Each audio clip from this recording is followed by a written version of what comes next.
意外受伤，请找李宝莉免费咨询哦。大家好，报道又一起仇恨犯罪。一名华裔女子在3月3日上午于布鲁克林羊头湾遛狗时，被一名白人男子语言攻击，还被对方放狗咬伤。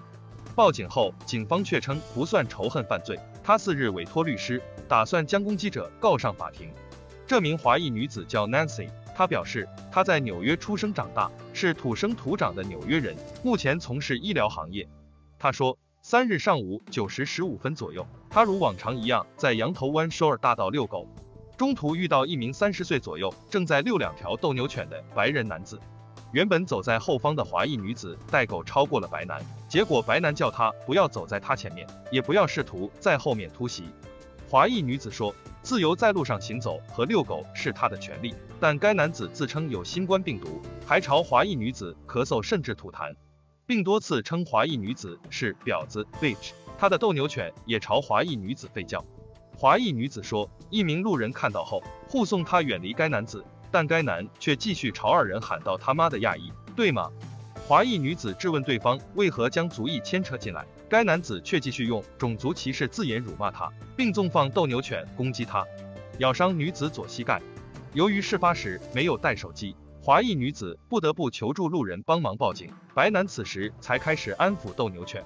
整个过程中，该男子都没有戴口罩。华裔女子说，警察抵达后对该男子进行问话时，却轻拍咬伤他的斗牛犬。Nancy 问一名女警为何不严肃对待此事，却反遭女警斥责。她问警方是否会将此事归为攻击亚裔事件处理，并表示近日来越来越多类似事件发生。警察只回复说，反亚裔案件确实增多，但认为此事件只能称该男子对华裔女子行为有失尊重，不能归为仇恨犯罪。之后，华裔女子致电公民投诉委员会，接线人员表示，语言攻击华裔女子的男子的行为可以归为骚扰。但当他问为何警员没有采取任何行动时，接线人员称需要几周时间进行调查。